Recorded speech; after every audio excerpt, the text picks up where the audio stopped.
일본의 핵 전략이라는 것은 바로 결심만 하면 금방 만들 수 있는 그러한 모든 준비를 하자. 아직은 많지는 않지만 20개 정도는 아마 만들 수 있을 거예요. 네, 그러나 한국은 핵보유국이 될 수밖에 없다라든가 그러한 논의가 많이 있잖아요. 국회에서도. 네, 그러나 그 이야기를 하면 세계가 한국을 상당히 경계합니다. 말을 하지 않고 일본처럼 준비를 해야 되는 거죠. 일본은 병화이용라고 하면서 지금 봤더니 금방 만들 수 있는 상황이 됐구나.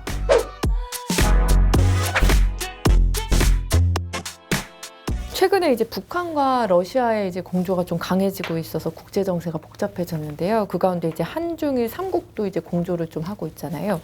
러시아와 영토 분쟁을 겪고 있는 일본 입장에서는 북러 조약이 달갑지 않을 것 같은데 네. 어떻게 보고 있을지 한번 분석을 해주시죠. 일본의 입장은 상당히 복잡해요. 왜냐하면 그 아베 전 총리의 시절에는요. 푸틴 대통령하고 27번이나 아베 전 총리가 만나가지고요. 네. 서로를 이름으로 그냥 부르는 관계를 친근감을 만들었어요. 푸틴 대통령 신조라고 부르고 그쪽은 우라지미르잖아요. 그러니까 아베 전 총리는 우라지미르 그렇게 해서 아주 친한 척 했어요. 서로가. 그거는 그 일본이 홋카이도 쪽에 지금 러시아가 지배하고 있지만 일본 영토다라고 주장하고 있는 북방 4개 섬이라는 게 있어가지고 그 영토 문제를 해결하고 싶은 마음이 일본에서는 강했습니다. 그렇기 때문에 우크라이나 전쟁이 일어나서 이 부분이 사실 거의 백지화가 된 거죠.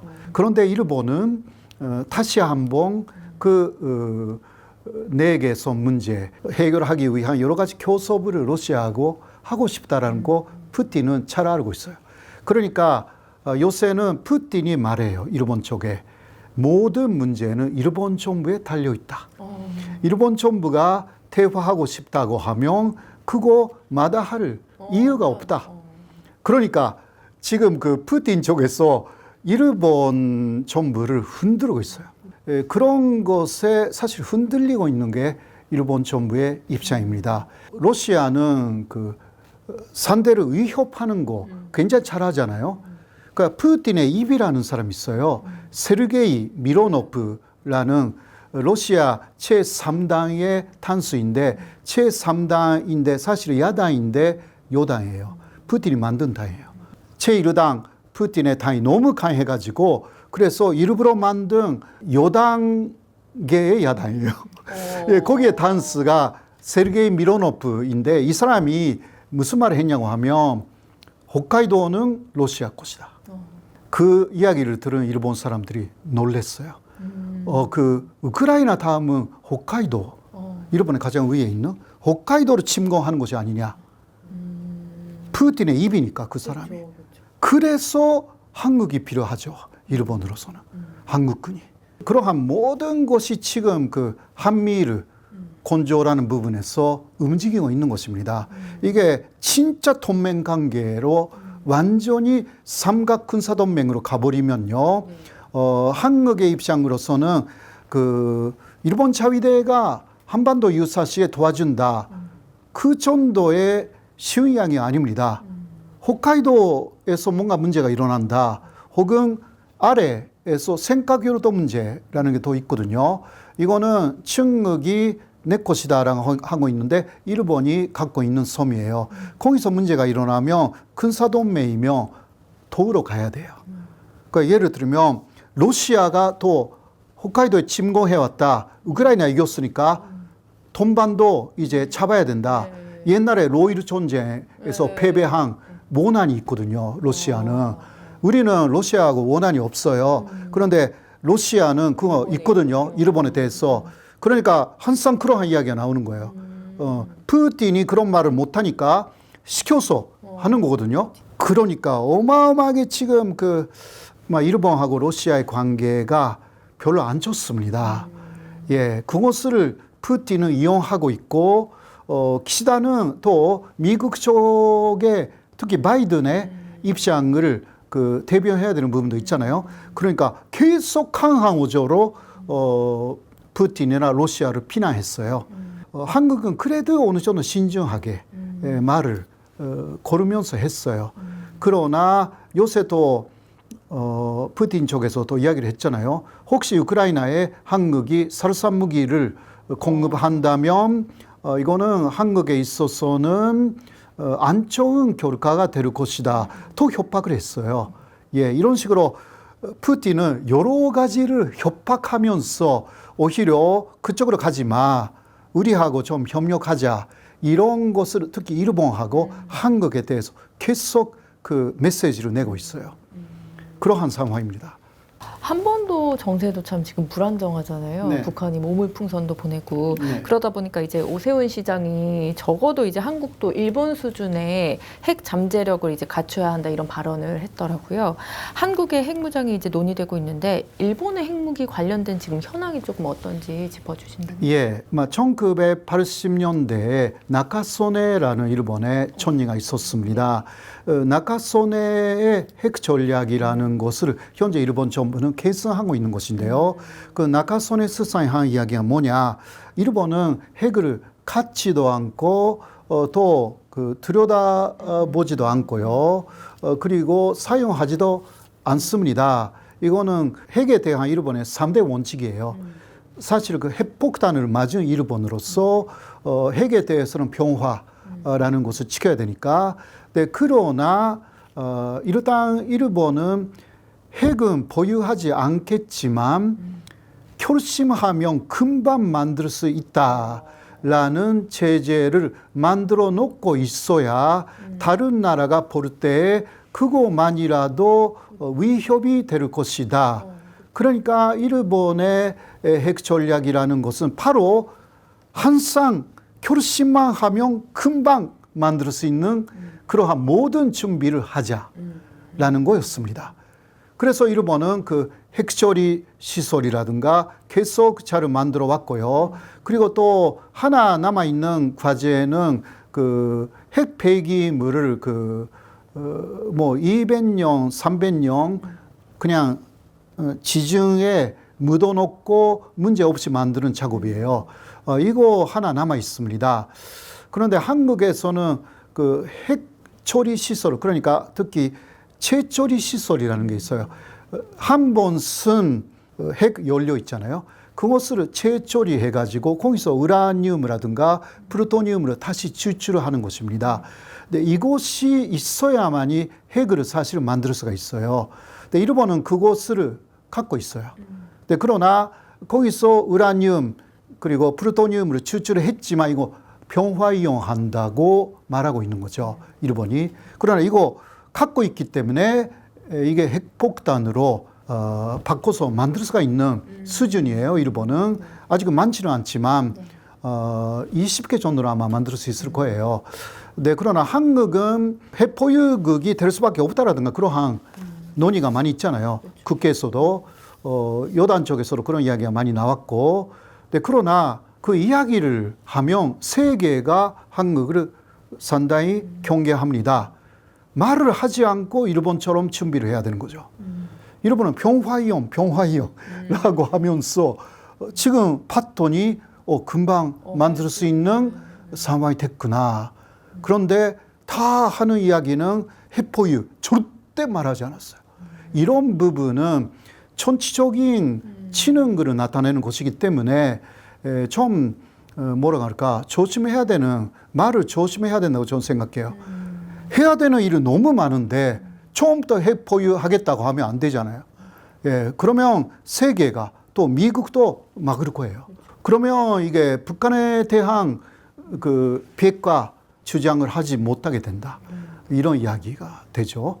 뭐 일본은 우리는 핵은 갖지도 않고 만들지도 않고 가져오지도 않고 쭉 말해가지고 지금 40분 이내에 하나 만들 수 있다라든가 이러한 뭐 40분이라는 것은 조금 과장된 표현이라고 생각하는데 그 정도가 됐어요. 어떻게 보면 다른 나라를 좀 안심시키면서 그러니까요. 진리를 조금 챙겼네요. 예. 그러니까 일본은 사무라이 끝까지잖아요. 그래 자기가 갖고 있는 무기를 안 보여줘요.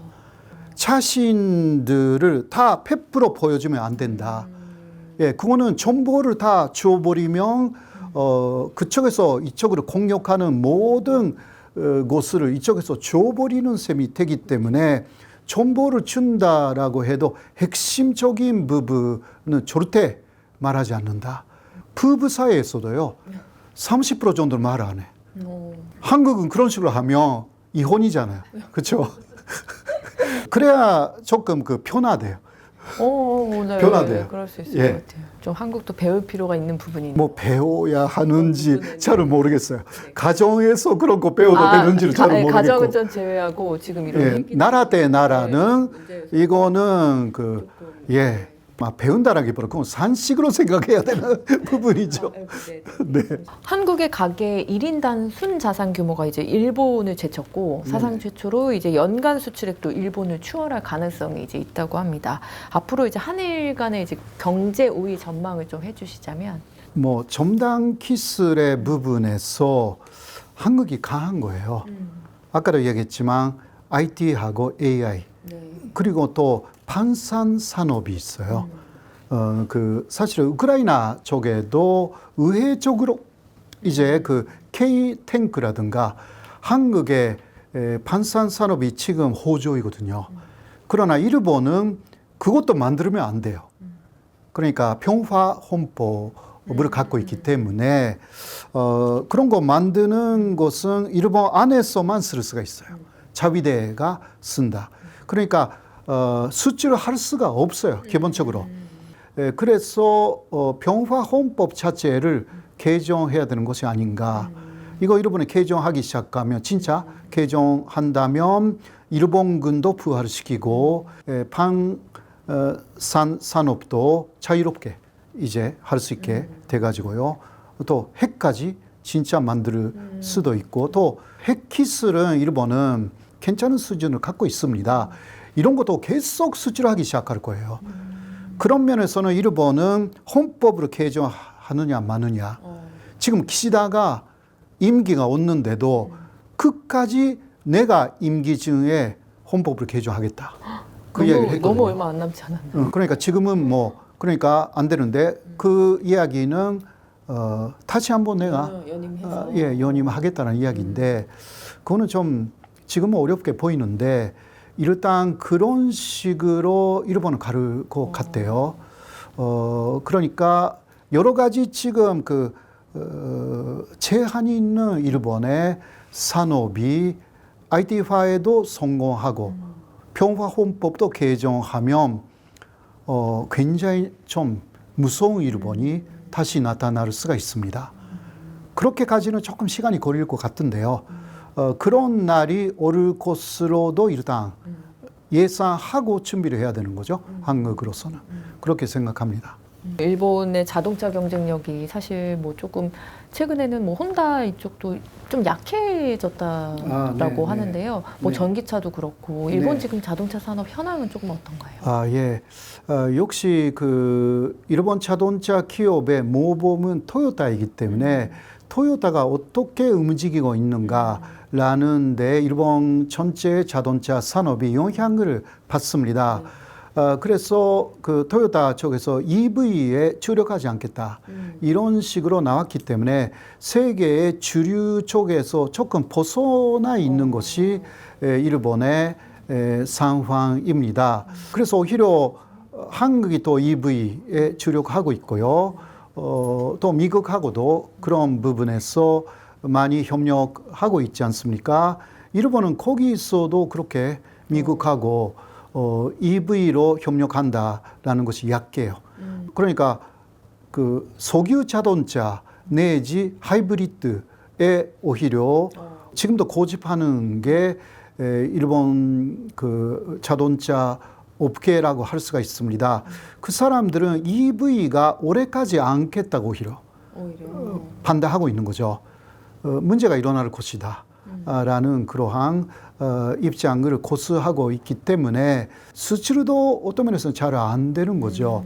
EV 수출이 지금 잘 되잖아요. 그렇죠. 예, 그런 부분에서 조금 밀려나 있는 것이 일본 자동차 업계라고 생각하시면 됩니다. 그래도 언제 또 EV에 주력하기 시작할지는 또 미지수이기 때문에 그것도 좀 잘 보고 가야 될 것 같습니다. 그러면 이제 마지막으로 일본인이 여권 없이 이제 독도로 오갈 수 있게 하는 출입국 절차 간소화. 네네. 뭐 이게 보니까 한국과 일본은 뭐 자유롭게 이동하는 뭐 그런 조약이라고 하는데 이 절차 간소화에 반대하는 이제 목소리가 나오고 네네. 있다. 교수님이 또 독도 종합 연구소 소장이시니까 이 부분에 대해서 생각하시는 게 있을 것 같은데 한번 말씀해 주세요. 여권 없이 간다라는 것은요, 필요가 없는 제도입니다. 지금도 한 번 한국에 오면 혹은 일본에 가면 그 10일까지는 이게 자유롭게 있을 수가 있잖아요. 그리고 이게 노비자하고 거의 같습니다. 그 10일까지는. 그것을 그 여권 없이라는 것은 사실상 노비자를 연장한다. 이게 유럽에서 말하면 쉥겐 조약이라는 게 있어가지고요. 유럽은 작은 나라가 많기 때문에 그리고 EU로 묶여져 있기 때문에요. 그리고 윤로로 계속 국경을 넘어야 하잖아요. 그때 항상 여권을 검사하면 너무 시간도 걸리고 해서 이게 여권 없이 그냥 그 쉥겐 조약을 맺은 나라끼리는 국경을 자유롭게 그냥 그 어떤 신분증 같은 것으로 혹은 거기서는 뭐 자동차 면허증 같은 것으로 이것도 신분증이 되잖아요. 그것으로 그냥 대신해서 그 왔다 갔다 할 수 있게 했어요. 그런 것을 한일 간에 한다고 하면 아무래도 한국과 일본에 공통적인 또 신분증 같은 게 필요하게 되잖아요. 그거 만드는데 또 비용도 들어가고 또 한국과 일본 한국말을 일본말을 영어로 아마 만들어야 될 것 같기도 하고요. 이게 여권하고 뭐가 다르냐라는 것도 좀 있죠. 또 하나는 기간의 문제가 될 거예요. 지금은 3개월이지만 아마 한국과 일본 정부의 속셈은 자유롭게 같은 나라인 것처럼 하자. 그러면 아마 기간을 1년, 2년 정도로 할 거예요. 그러면 일본 사람들이 많이 이쪽에 오고요. 또 한국 사람들도 일본에 많이 가죠. 지금은 뭐 한국 사람들이 많이 갈 가능성이 좀 있는데요. 그런데 일본 사람들도 많이 올 거예요. 자, 그런 식으로 할 때 지금 한국 안에서 문제가 있는 것은 우기르기를 많이 쓰는 사람들이 나타났다. 우기르기를 붙여서 달리는 자동차라든가 우기르기를 내건 아파트라든가 늘어나기 시작했잖아요. 그런 식으로 쉥겐 조약을 맺으면 일본인들이 여기에 와서 많이 그 아파트도 사고 단독주택도 사고요. 그러니까 1년은 이쪽에서 살고 일본에서 1년 살고 이렇게 왔다 갔다 하는 사람들도 나타날 거예요. 그러면 그 중에는 극우적인 사람들도 오히려 목적으로 갖고 옵니다. 그러니까 우기르기라든가 일창기 이런 거 일본 한국에서 많이 쓰자. 이게 일본 극우들의 목표가 있어요. 예, 그런 것을 엄청나게 할 거예요. 혹은 지금은 대극기 부대는 유명하지만 아마 우기르기 부대가 나올 거예요. 또 독도에 가도 그런 식으로 우기르기나 일창기를 흔드는 일본인들이 나타날 것이고, 예, 그리고 독도에 일창기 우기르기를 꽂아놓고 여기는 일본 땅이다 또 말하기 시작할 거예요. 그때 수습을 어떻게 하느냐라는 것도 있고, 그러니까 쉥겐 조약 한일 간의 쉥겐 조약을 맺기 이전에는 일제 간점기라든가 그 태평양 전쟁 때의 전범적인 그 산진물 그것을 한국 안에서 그 쓰는 것을 금지하는 조약이 먼저 있어야 합니다. 독일은 그런 조약을 다 그 법을 만들었고요. 그러니까 하켄크로이스라든가 저렇게 쓰면 안 되잖아요. 그 프랑스에서도 마찬가지입니다. 이런 게 없는 상황에서 그렇게 하면요 혼란만 이야기 될 것이고 축구 시합에 항상 그런 게 나타날 거예요. 한국에서 축구하는데 한국 팀끼리 하는데 그 거의 축구장에는 그 일본인들이 와서 일장기라든가 우기르기를 흔들을 그거는 목적이 있어서 하는 거예요. 그렇게 해서 이거는 문제 없다라는 식으로 만들기 위해서 일본 극우는 다 그런 계획이 있습니다. 저는 일본 극우 쪽의 연구자이기도 하기 때문에 한국의 그러한 거부감을 어떻게 없앨까라는 것을 하는 것입니다. 그리고 또 지금까지도 많이 있었잖아요.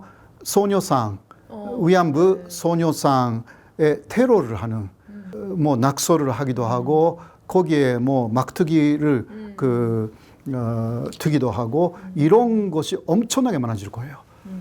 소녀상을 만지로 때린 사람도 있어요. 그럼 이상한 사람들이 우리가 보면 이상한 사람들이 그러나 그 사람들을 볼 때 목적을 갖고 오는 사람들이 너무나 자유롭게 오게 돼가지고 1년, 2년 남게 된다. 그러니까 그거 뭐 해도 되죠. 우리가 서로 왔다 갔다 하는 자유화가 되면 그러나 법을 잘 제정해라 라는 것입니다. 네. 오늘은 교수님 모시고요. 가깝지만 먼 나라 일본에 대한 자세한 이야기 나눠봤습니다. 교수님 오늘 말씀 감사합니다. 네, 고맙습니다.